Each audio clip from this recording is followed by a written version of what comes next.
Semuanya, pada hari ini kami akan menjelaskan tentang bencana ekstraterestrial, yaitu kawah Rutherford. Oke, untuk pertanyaan pertama, yaitu deskripsikan tentang kawah Rutherford. Baik, semuanya saya akan menjawab pertanyaan pertama. Nah, jadi bencana ekstraterestrial adalah bencana yang berasal dari luar angkasa. Nah, bencana yang berasal dari luar angkasa itu dapat berupa benda-benda langit seperti asteroid, meteor maupun komet, hingga badai matahari yang dapat mengganggu permukaan bumi. Nah, jadi yang akan kita bahas itu adalah kawah Rutherford. Oke, untuk pertanyaan pertama, yaitu deskripsikan apa itu kawah Rutherford.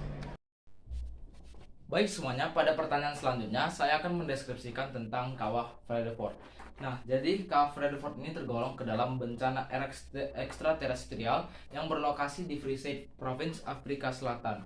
Nah, kawah Rutherford itu terbentuk sekitar 2023 juta tahun yang lalu yang memiliki status sebagai kawah dampak terbesar. Nah, status kawah dampak terbesar ini didapatkan oleh disebutkan kepada kawah Rutherford karena buktinya bahwa Kawah Rutherford memiliki lereng terbesar yang ada dalam dalam sejarah bencana ekstraterestrial.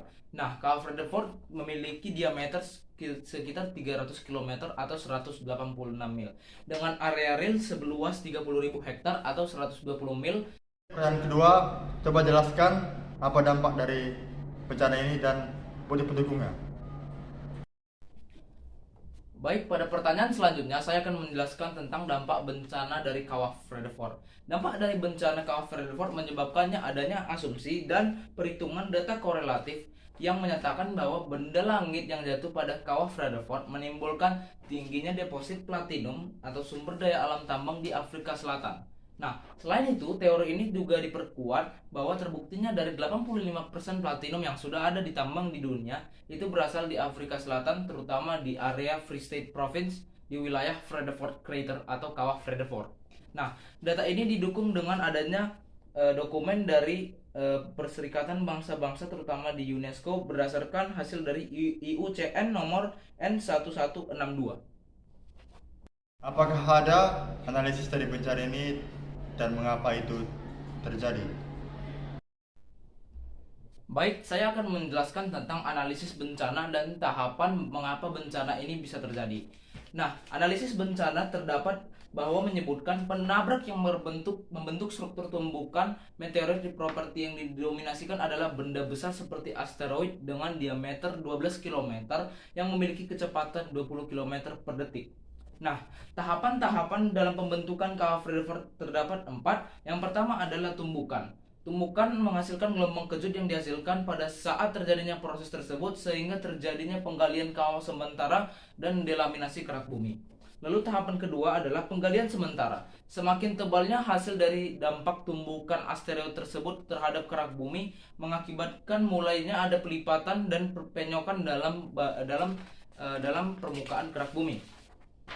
Lalu ada tahap ketiga atau rebound yang merupakan zona dalam. Nah, zona dalam ini sudah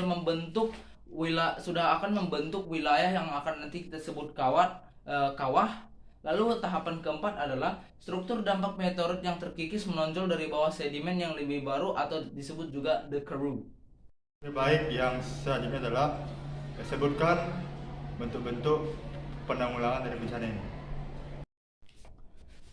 Lalu apa yang dapat kita lakukan dalam menanggulangi bencana-bencana era ekstraterestrial? Saya sebutkan dalam dokumen ini bahwa tidak terlalu banyak yang dapat dilakukan untuk menyelamatkan diri dari bencana era ekstraterestrial karena bencana ini membutuhkan banyak hal dalam melakukan dan menganalisis mitigasi hingga terapannya. Selain itu, bencana ekstraterestrial itu tidak seprediktif bencana geologis dan klimatologis dengan dua alasan utama.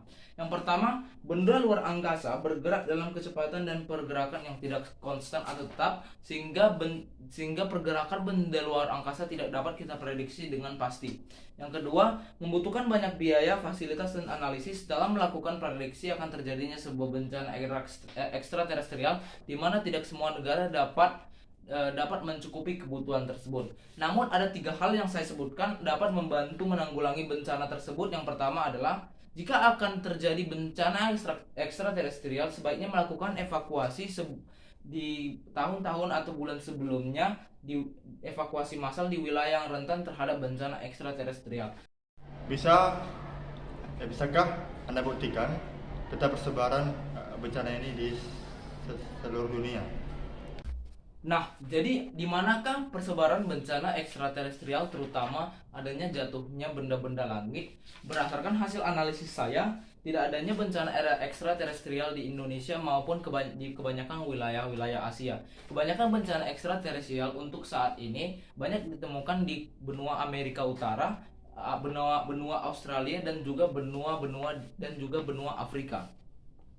Lalu di sini ada data yang dapat saya buktikan mulai dari peta hingga tabel yang berasal dari dokumen IUCN nomor 1162 yang dapat membantu menjelaskan tidak adanya bencana ekstraterestrial yang tersebar di Indonesia.